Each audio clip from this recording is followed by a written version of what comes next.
नमस्कार, मैं प्रिया। आज है 7 अक्टूबर। चले जानते हैं बिहार की 25 बड़ी खबरों को।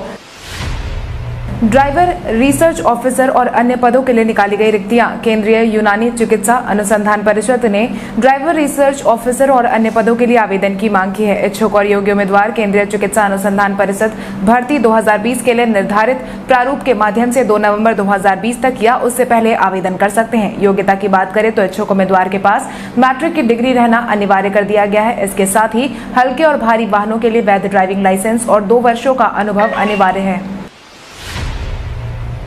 आज बिहारी पहचान में हम बात करेंगे नवल किशोर धवल की। नवल किशोर धवल का जन्म बिहार के नालंदा जिले के एक गांव में 11 नवंबर को हुआ था। नवल किशोर धवल पेशे से लेखक, शायर, कवि, एडिटर और पत्रकार भी थे। धवल का जन्म भले ही नालंदा जिले में हुआ था, मगर उनकी परवरिश मुंगेर जिले में हुई थी। नवल किशोर धवल ने स्वतंत्रता सेनानी के रूप में भी 1932 में भी अहम भूमिका निभाई थी। स्वतंत्रता की मुहिम में उन्हें 10 बार सलाखों के पीछे भी जाना पड़ा था। वहीं बतौर लेखक उन्होंने बांध और धारा, विभीषण का बेटा, मन का फेर और एक बात, घर हाथ जैसे किताबों का लेखन किया था। आपको बता दें, नवल ने अपने किताबों का लेखन तब किया था जब वो बतौर literature officer in song and drama section of public relation Bihar में कार्यरत थे। बीपीएसएससी ने दरोगा, सार्जेंट और सहायक जेल अधीक्षक की लिखित परीक्षा के लिए जारी की तारीख। दरोगा, सार्जेंट और सहायक जेल अधीक्षक के लिए होने वाले संयुक्त मुख्य लिखित परीक्षा 29 नवंबर को होगी। वहीं पुलिस अवर सेवा आयोग ने अपनी वेबसाइट पर इस बात की जानकारी दे दी है। इसके साथ ही प्रवर्तन अवर निरीक्षक और एएसआई स्टेनो के लिए भी लिखित परीक्षा का आयोजन दिसंबर महीने में किया जाना है। बिहार पुलिस अवर सेवा आयोग ने दरोगा, सार्जेंट और सहायक जेल अधीक्षक के 2446 पदों के लिए संयुक्त मुख्य लिखित परीक्षा की तारीख 11 अक्टूबर को तय कर दी थी। हालांकि चुनाव के चलते परीक्षा केंद्र उपलब्ध नहीं होने के बाद इसे स्थगित कर दिया गया। पिछले दिनों 29 नवंबर को यह परीक्षा आयोजित करने की बात आयोग की तरफ से कही गई थी। इसके साथ ही निरीक्षक के 212 पदों पर 6 दिसंबर को प्रारंभिक लिखित परीक्षा का आयोजन करवाया जाएगा।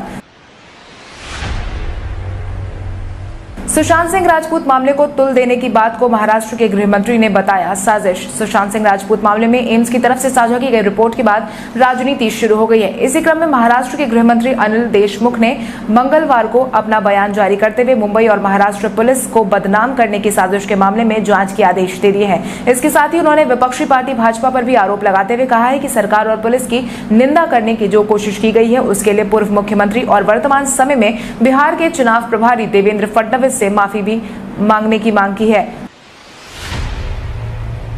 रालोसपा प्रमुख उपेंद्र कुशवाहा ने ओवैसी से हाथ मिलाने की कही बात। रालोसपा प्रमुख उपेंद्र कुशवाहा ने बीते दिन अपना आधिकारिक बयान जारी करते हुए साफ तौर पर कहा है कि हमारे गठबंधन में नए दल जुड़ गए हैं। उपेंद्र कुशवाहा ने साथ ही यह भी दावा किया है कि एआईएमआईएम के नेता ओवैसी की पार्टी भी उनके गठबंधन में शामिल हो गई है। आपकी जानकारी के लिए आपको बता दें, रालोसपा प्रमुख उपेंद्र कुशवाहा ने महागठबंधन छोड़ने के बाद बसपा से गठबंधन कर चुनावी मैदान में उतरने का फैसला लिया है।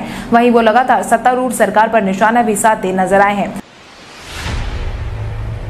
बांका जिले के पापहरनी में देखने को मिलेगा बहुत कुछ खास। यह एक तालाब है जो कि मंदार पर्वत पर स्थित है। इसे पापहरनी के रूप में इसीलिए जाना जाता है क्योंकि कहा जाता है कि कर्नाटक के एक कुष्ठ पीड़ित चोल वंशीय राजा ने मकर संक्रांति के दिन इस तालाब में स्नान किया था, जिसके बाद वे स्वस्थ हो गए थे। इसे मनोहर कुंड के नाम से भी जाना जाता है। इस तालाब के बीच में लक्ष्मी विष्णु मंदिर स्थित है। बिहार विधानसभा चुनाव में एनडीए के पोस्टर में नहीं मिली चिराग को जगह। बिहार विधानसभा चुनाव में एक बार फिर से पोस्टरबाजी का सिलसिला शुरू हो गया है। साझा की गई जानकारी के अनुसार एनडीए की तरफ से नया पोस्टर जारी किया गया है, जिस पर राजनीति शुरू हो गई है। एनडीए ने अपने पोस्टर से चिराग को बाहर कर दिया है। वहीं भाजपा अध्यक्ष संजय जायसवाल ने भी चिराग को लेकर अपना बयान जारी किया है, जिसके तहत उन्होंने साफ तौर पर कहा है कि अगर वो नीतीश कुमार के नेतृत्व को नहीं स्वीकारेंगे तो उन्हें एनडीए से भी हटना पड़ेगा। उन्होंने कहा है कि रामविलास पासवान सक्रिय होते तो ये स्थिति उत्पन्न नहीं होती। उनकी तबीयत खराब होने के कारण ही ऐसी स्थिति उत्पन्न हो गई है।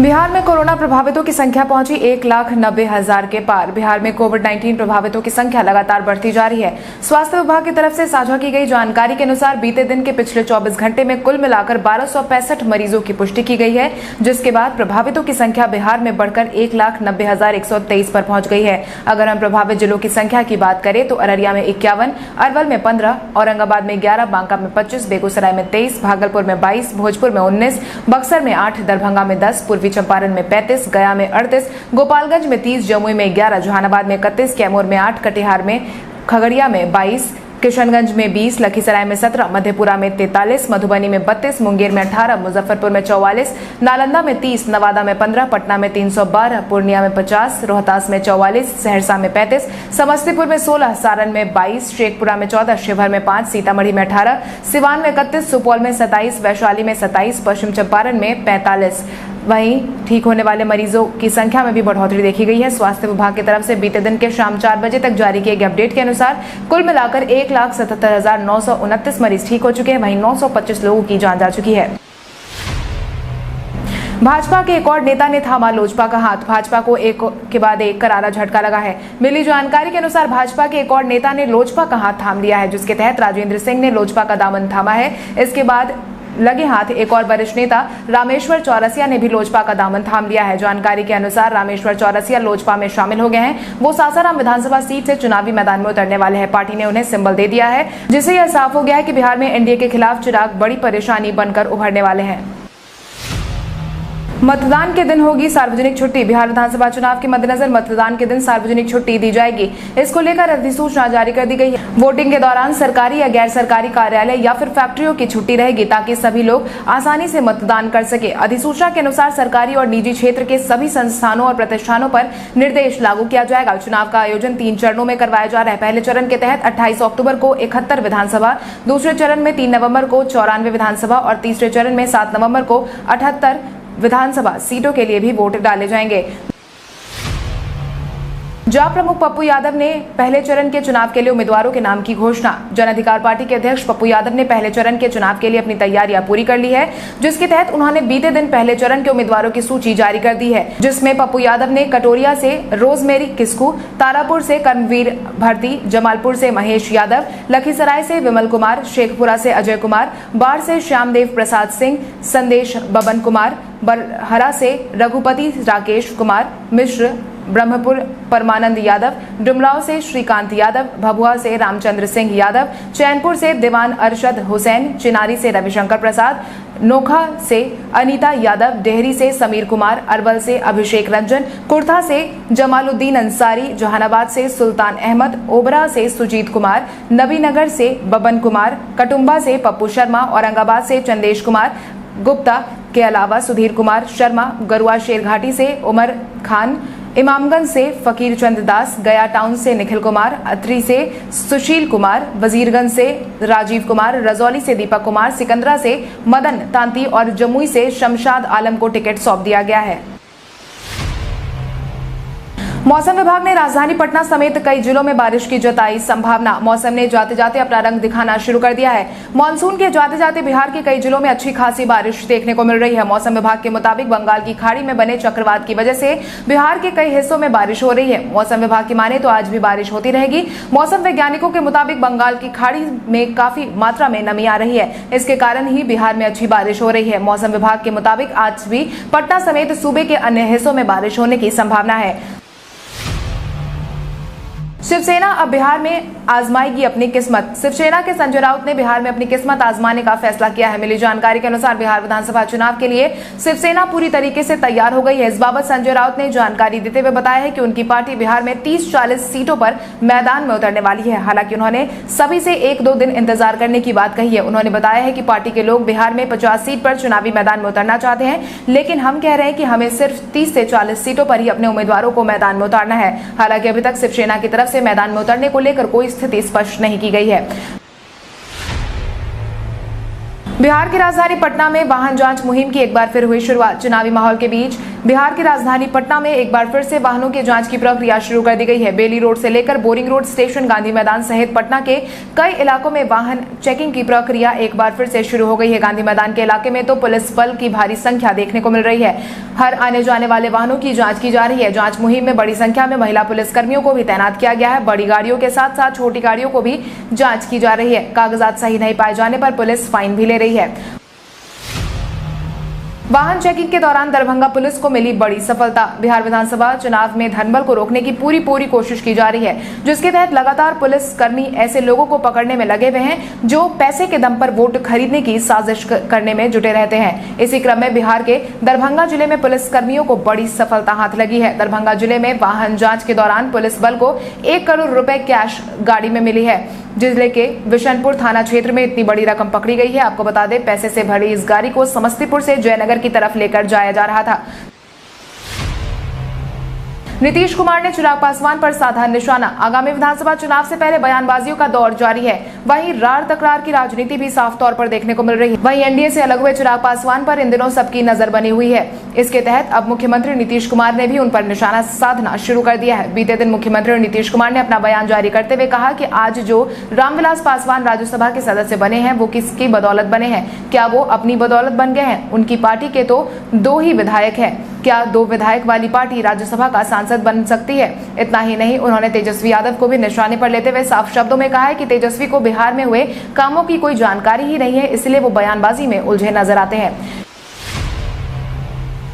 एनडीए में हुआ सीटों का बंटवारा। बिहार विधानसभा चुनाव की तारीखों के ऐलान के साथ ही राजनीतिक पार्टियों ने सीटों के बंटवारे की प्रक्रिया तेज कर दी है। बीते दिन एनडीए में भाजपा और जदयू ने सीटों का बंटवारा कर दिया है। दोनों ही पार्टी के नेताओं ने सीटों को लेकर औपचारिक ऐलान कर दिया है। इसके तहत 243 सीटों पर बिहार में विधानसभा चुनाव में भाजपा 112 सीटों पर चुनावी मैदान में उतरेगी, तो वहीं जदयू 115 सीटों पर मैदान में उतरने वाली है। महागठबंधन को छोड़कर एनडीए ज्वाइन करने वाले मुकेश सहनी को पार्टी वीआईपी 9 सीटों पर अपने प्रत्याशी उतारेगी। वहीं जीतन राम मांझी की पार्टी हिंदुस्तान आवाम मोर्चा यानी कि हम 7 सीटों पर अपने उम्मीदवार उतारने वाली है। हमने अपने उम्मीदवारों के नाम की घोषणा भी कर दी है। चिराग पासवान ने एक बार फिर नीतीश से पूछे सवाल। अपना बगावती रवैया दिखा चुके चिराग पासवान अब खुलकर मुख्यमंत्री नीतीश कुमार पर निशाना साधते नजर आ रहे हैं, जिसके तहत उन्होंने बीते दिन एक बार फिर से नीतीश कुमार को सीट बंटवारे के ऐलान के तुरंत बाद एक आरोप लगाए हैं। जिसके तहत उन्होंने कहा कि अगली सरकार बनते ही 7 निश्चय योजना में हुए भ्रष्टाचार की जांच कर पाएंगे। सभी जिम्मेदार व्यक्तियों को आप हिरासत में लेने का काम करेंगे।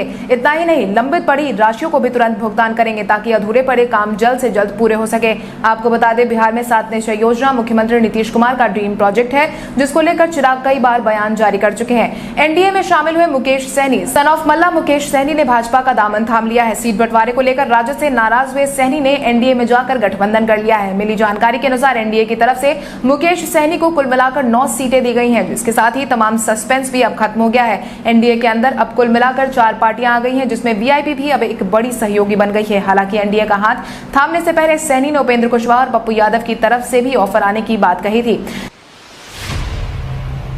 फील्डिंग के दौरान आईसीसी के नियम को तोड़ते दिखे कोहली। इन दिनों आईपीएल के 13वें संस्करण के तहत आरसीबी की कप्तानी कर रहे विराट कोहली मैदान में लंबे समय के बाद फॉर्म में नजर आ रहे हैं। वहीं दिल्ली के साथ खेले गए मैच में विराट कोहली आईसीसी के नियम को तोड़ते देखे गए। दरअसल फील्डिंग के दौरान दुबई इंटरनेशनल स्टेडियम में दिल्ली के खिलाफ मैच में कोहली ने शॉर्ट कवर पर फील्डिंग करते हुए अपनी तरफ तेजी से आई गेंद को रोका और उसके बाद उस पर लाल लगा दी।